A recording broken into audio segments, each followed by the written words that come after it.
امریکی صدر Donald Trump کا ایران پر حملہ منسوخ کرنے کا اعلان۔ سوشل میڈیا پر بیان میں کہا کہ ایران اور خطے کے دیگر ممالک کی درخواست پر حملہ مؤخر کیا۔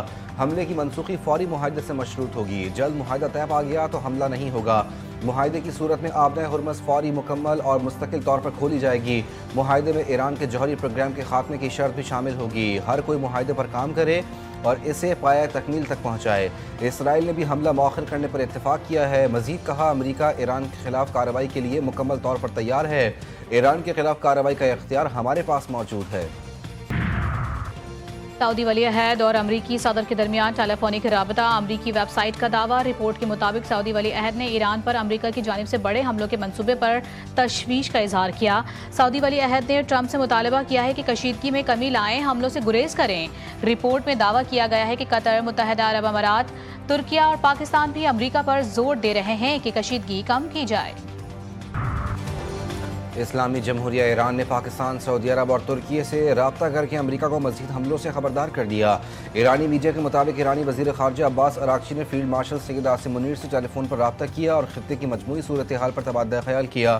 عباس اراغچی نے سعودی عرب کے وزیر خارجہ فیصل بن فرحان اور ترکیے کے وزیر خارجہ حاقان فیدان سے بھی الگ الگ رابطے کیے اور امریکہ کے ساتھ بڑھتی ہوئی کشیدگی پر گفتگو کی۔ ایرانی وزیر خارجہ نے امریکہ کو کسی بھی مہم جوئی پر مبنی فوجی کارروائی سے باز رہنے کا انتباہ دیتے ہوئے کہا کہ ایران اپنی فوجی خود مختاری، علاقائی سالمیت اور سلامتی کے دفاع کے لیے مکمل طور پر تیار ہے۔ ایران نے اس سے پہلے کبھی صدر ڈونلڈ ٹرمپ جیسے امریکی صدر کا سامنا نہیں کیا۔ مارکو روبیو کا کہنا ہے کہ ایران نتائج کے بغیر مذاکرات کی توقع نہ رکھے، جبکہ صدر ٹرمپ ضرورت پڑنے پر کارروائی سے گریز نہیں کریں گے۔ امریکی وزیر خارجہ مارکو روبیو کہتے ہیں کہ ایران نے برسوں جھوٹ بولا اور معاہدوں کی خلاف ورزی کی۔ وائٹ ہاؤس کے ترجمان نے کہا ہے کہ بامعنی مذاکرات تک ایران کو قیمت چکانا ہوگی۔ ایران کے بنیادی انفراسٹرکچر پر حملوں کا نتیجہ امریکی حاکمانہ نظام کی تباہی کی صورت میں نکلے گا۔ ایرانی سپریم لیڈر مجتبیٰ خامنہئی کے سینئر مشیر محمد مخبر کا بیان۔ خبردار کیا کہ اگر ایرانی انفراسٹرکچر کو نشانہ بنایا گیا تو اس کے اثرات میدان جنگ تک محدود نہیں رہیں گے بلکہ اس کے نتائج عالمی سطح پر محسوس کیے جائیں گے۔ مغربی طاقتوں نے گزشتہ 250 برس کے دوران جو عالمی نظام قائم کیا ہے وہ تباہ ہو جائے گا۔ آزاد کشمیر انتخابات کا دوسرا مرحلہ۔ مظفر آباد ڈویژن کی 9 اور مہاجرین کی 12 نشستوں کے لیے پولنگ کا آغاز۔ پولنگ شام 5 بجے تک جاری رہے گی۔ مظفر آباد ڈویژن میں 1483 پولنگ اسٹیشنز قائم۔ جموں اور ویلی کی 6 نشستوں پر ملک کے مختلف شہروں میں مقیم کشمیری ووٹرز اپنا حق رائے دہی استعمال کریں گے۔ حلقہ اہل 27 مظفر آباد 1 میں پولنگ ملتوی۔ شدید بارشوں اور لینڈ سلائیڈنگ کے باعث متعدد سڑکیں بند۔ پولنگ کا عملہ اور انتخابی سامان بروقت پولنگ اسٹیشنز تک نہیں پہنچ سکا۔ آزاد کشمیر الیکشن کا دوسرا مرحلہ۔ پیپلز پارٹی نے انتخابی بے ضابطگی کی باقاعدہ شکایات chief election commissioner Azad Kashmir کو بھجوا دی۔ الیکشن کمیشن سے ذمہ داروں کے خلاف قانونی کارروائی کا مطالبہ۔ پیپلز پارٹی کا کہنا ہے کہ اہل 32 پولنگ اسٹیشن 24 پر نون لیگ کے کارکن بیلٹ پیپرز پر مہر لگا رہے ہیں۔ اس سے انتخابی عمل کی شفافیت بری طرح متاثر ہو رہی ہے۔ یہ انتخابی ضابطہ اخلاق اور سرکاری ملازمین کے قواعد کی خلاف ورزی ہے۔ پاک چین دوستی منفرد، آزمودہ اور وقت کی ہر کسوٹی پر پورا اترنے والا رشتہ ہے جو بدلتے علاقائی اور عالمی چیلنجز کے باوجود ہمیشہ مضبوط اور ثابت قدم رہا ہے۔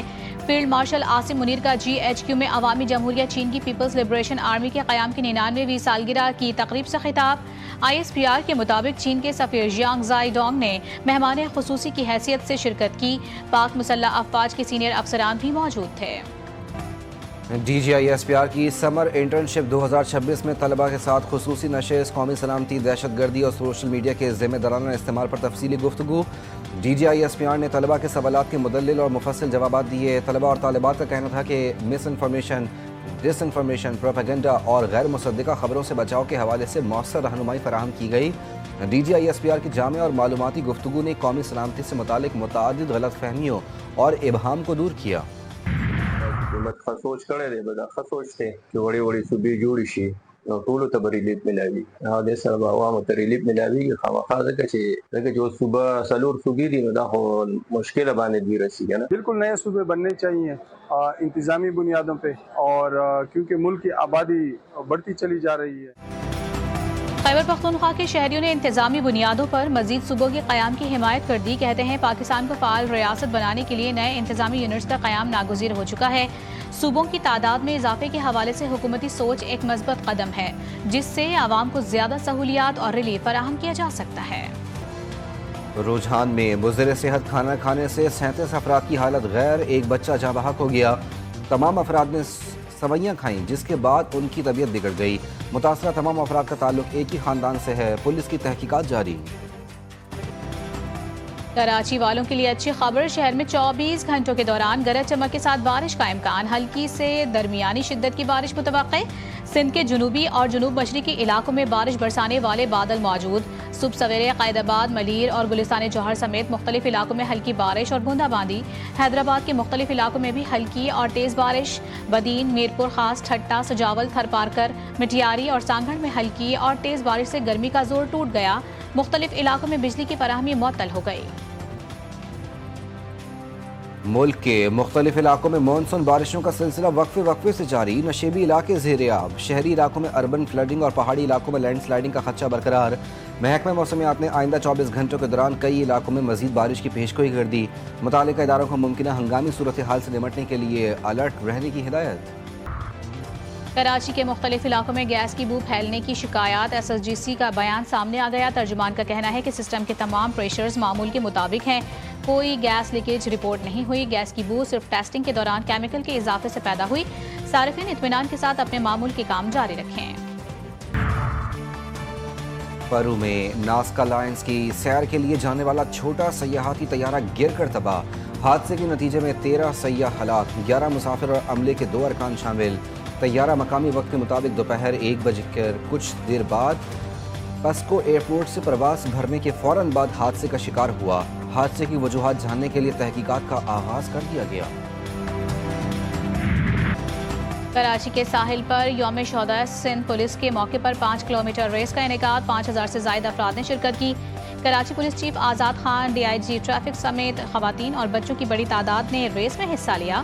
پوزیشن لینے والے شرکا میں کیش پرائز تقسیم کیے گئے. کراچی پولیس چیف آزاد خان کا کہنا تھا کہ سندھ پولیس شہداء کے اہل خانہ کو ہمیشہ یاد رکھنے کی پوری کوشش کرتی ہے. پاور لے کے کیا کر سکتا ہوں میں؟ کوئی دنیا کا مالک تو نہیں ہو سکتا، اس لیے پاور نہیں ہے، کوئی پیکیج نہیں ہے. میں سب سے پہلے چیئرمین صاحب کو کہتا ہوں، جو بھی چیئرمین آتا ہے کہ سر میرے ہاتھ نہ باندھیے گا، یہ آن ریکارڈ موجود ہے. اگر مجھے آپ اس رول میں لے رہے ہیں، کوئی بھی رول دے دیں، لیکن پھر مجھے ڈلیوری کے لیے مجھے اپنی ٹیم بنانے کے لیے دینا ہے. مجھے کوئی ٹیم نہیں دے گا، میں کوشش کروں گا میں اپنی ٹیم بنا سکوں. مجھے کوئی پاور نہیں چاہیے، میں دنیا کا مالک نہیں بننا چاہتا. پاور یا پیکج سے زیادہ میرے لیے کام کی آزادی اور ڈلیوری اہم ہے. پاکستان کرکٹ ٹیم کے سابق کپتان یونس خان کہتے ہیں، مجھے رول دیں تو کام کرنے کا پورا موقع دیں. پاکستان کرکٹ میں واپسی ممکن ہے، لیکن اس کے لیے کھلاڑیوں کو ذمہ داری نبھانی ہوگی. اگر کھلاڑی بڑا سوچیں گے تو نتائج بھی بڑے اور مثبت آئیں گے.